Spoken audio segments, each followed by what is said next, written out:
your new Toyota Starlet Cross. Own it. iDiskiTV powered by World Sports Betting. iDiski Times, CO.za. Kaizer Chiefs 2, Stellenbosch 1 in the Betway Premiership. Kaizer Chiefs moving up and up on the log standings. It's almost like, what do they call it? It's a bipolar. One day, sometimes with green, sometimes with red, sometimes with orange. So that's Kaizer Chiefs. So they were not happy over the weekend against Cape Town City, but today there is something to smile about. Wandile Duba's 2 goals, with Stellenbosch being the better team, really. They let it slide. Kaizer Chiefs 2 moments, 2 goals, really, if you think about it. Lindo Pep was watching the game with us. What did you make of the game, sir? Look Look at your hairline. You guys have fake hairlines. So, can you please help me? Fresh cuts. It's a new year. This younger generation, I'm not even that older than him. Why do they have fake hairlines? Just look at this. Why do they have to draw it? Why do they have to dye it? 2000, they tried to make everything look like it's really. Just look at Justa's hairline. So I'm 30. It can't be a 2000. Oh yeah, you're dead. Okay, sorry. Look at that's natural. It looks fabulous. Yeah. This one? Yeah, no, this one I want It's to manufactured. It's AI. It's artificial. It's AI. It's great, but it's not achieved naturally. Yeah, but yeah, Young Fanelana, that's the question. No. As long as it's funny. Thank you very much. That's not the point. Yeah, the point is Thank you. You guys don't have the patience to do your own natural hairline. No, we do. Okay. It's apparently a fashion. It's aesthetics. But Nkuleko, I just get a game in. I think Bulisi Zinjas asemhlabeni, Bulisi Zinjas got Amachimbos, of course, like Spain as well as you. Nkuleko, let's start by saying congratulations to Kaizer Chiefs and the technical team. Congratulations to Coach Nabi. Happy birthday to Kaizer Chiefs, 55 years. I Nkuleko Zolobe base village basigi keke, babizi media, bapeta ma cupcake.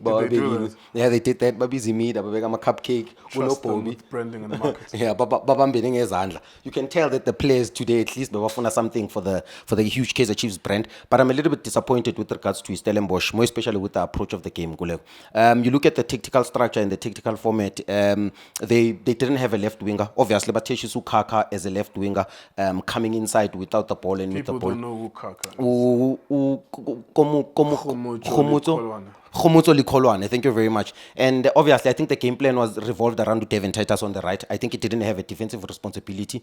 I think that's the reason why Kaizer Chiefs played with 2 left backs, which is a Catenaccio movement. It's not exactly a setup. It's a left. Ditlhogo is a left centre back, so that Bradley Cross is a left wing back. So it's not exactly 2 left backs, but it's 2 left-footed defenders in this similar vicinity. Yeah, but it's double cover basically. So if you beat the other one, not necessarily. It's when you play 3 at the back, naturally that's what's going to happen. So even on the right hand side, if you have the third, I don't know who was the centre back on the right hand side. But if you have the right centre back, then you're going to have a right wing back, for example. So it's not exactly as it's not 2 left backs and 2 right backs. I'm not saying that this is a good system anyways. I'm just trying to put it out there to the people that it's not exactly, people will think it's 2 left backs. It's 3 centre backs, but the way that they use them is that the one who's left-footed is on the left centre back. There's still a left wing back as well. But anyways, sorry to waste your time. Yeah. So the game plan of East and to Stellenbosch revolved around Devin Titus. Obviously, they're playing a lot of diagonal balls. I think Islam Torre was huge for them at the back. I think Loisane as well by playing those diagonal balls. I think the only critical thing that I can be with Stellenbosch is they allowed the Kaizer Chiefs to break through the build-up. I think they broke through very easy, Kaizer Chiefs, more especially in the build-up process. I think the players that let them down are players in midfield. Abomar and Abom Teto, they couldn't progress the line to Abom 2. They couldn't progress the line to the attacking players, Abu Tuba. And then you're looking at the fact that they make a huge change in the first half, in the 26th minute.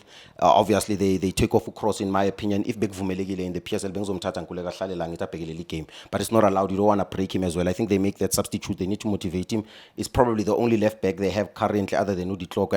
I know they've got Tumashiane, but it seems like there's lack of trust there with the boy. You're looking at the fact that in midfield, lack of I think that's where Stellenbosch lost the game, in my opinion. I think Unduli is the only one that tried to cover my centre back without the ball, but on the ball, he looked very good. Jaden Adams was off today next to Chapa. I think they didn't play well. I think they supported late. Every time he go Titus, I think they made a late run in the box. In my opinion, too many I think sideways. that's the coach's responsibility to some degree, because I think he sacrificed a lot of what they needed up front in attack, and he tried to congest behind, which is the midfield plus at the back as well. And what was the consequence of that action was that they always just had two people up front, and that's why every time Stellenbosch had the ball, Andre de Jong would have to slow it down a little bit to delay so that his teammates can join.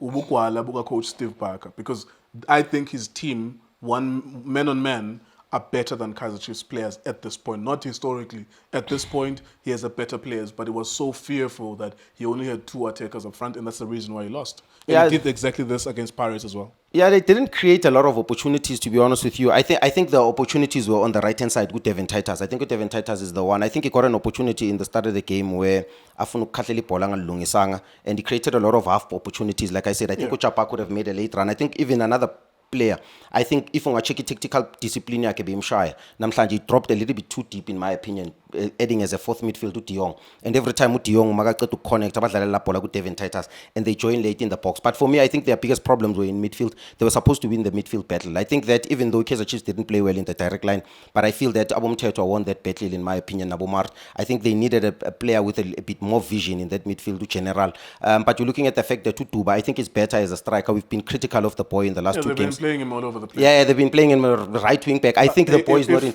If you remember the Cape Town City game, at some point he ends up playing left wing back and right wing back, and somehow play up front wide as well. Yeah. So today, I think his assignment was that just be a forward, be a number 9. Yeah, if you look at his profile as a player, I think he's quick, he's direct. He doesn't have the intelligence to dribble an opponent 1v1. He doesn't have a cross on him. So I think playing him in as a striker, he makes a very intelligent run. I think he makes the first run, which is something that I teach him a striker. Constantly make a run, have the ambition to always attack the last line. He makes the first one, it doesn't work. He takes a half moon run, unbelievable pass from a paper to him, keeper 1v1, no goalkeeper, punishes, he finishes a great goal. The first goal that he scores is a mistake via a set piece. The goalie Stellenbosch is the one that interests me because it's a mistake exactly from a cross. The first mistake, but if you can check, it comes from Russian Tutli. The second mistake comes from a cross, and they punish them with Ukaka in midfield. But for me, I think Steve Barker today was very cautious. I think he was very pragmatic. Maybe it's the reason. The first reason might be that they had a match on Saturday playing in the CAF Champions League. Which I keep on reminding you about Steve Barker. Yeah. What he did at Orlando Pirates did not work, but then this is this country, and this is football anyways, globally. If on the scoreboard your name says 1 and then for Pirates it says 0, seemingly that stupid game plan, everyone thinks it worked. It didn't work. He was under pressure, just that Pirates didn't score. He did it against Sundowns. Sundowns beat him.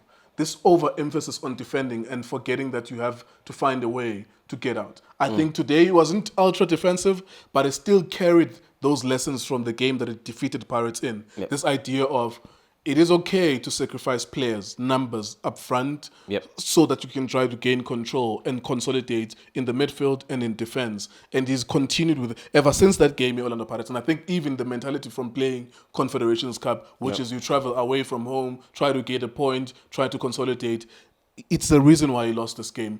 I think his players, man on man, are better than Kaizer Chiefs players. He had a wrong mentality for the game. I think he even made wrong substitutions. I think the first 3 substitutions that he made, Umtaka, I think Utumani, as well as the boy, the Ulentus, what's the other boy? Palace. I think he makes that substitution. He takes off Jaden Adams and then on the 71 minute he brings in Cupido, which are the substitutions that he initially should have made. So I was very disappointed when he brought Upans a little bit later in the game, Cupido, because those are the players that he needed immediately after the critical phase of the game. Because for me, I'm looking at that, he lacked the left winger, which the game looked imbalanced. For me, Kaizer Chiefs starts with 7 defenders. I think as a coach Nabi would have gotten a lot of criticism if he lost the match. I'm still criticizing him for starting with 7 defensive players, but I think he makes the right decision by being brutal and makes the right decision by removing a crosshead, adding an attacking player in that perspective. Upotsane comes in, doesn't add also anything in attack, in my opinion, comes in, plays box to box, but doesn't add anything in attack. I think today Kaizer Chiefs played in patches, but congratulations to them for winning the match. All right, there you are. Thank you very much to Ulindo Pep. That's Kaizer Chiefs then against Stellenbosch.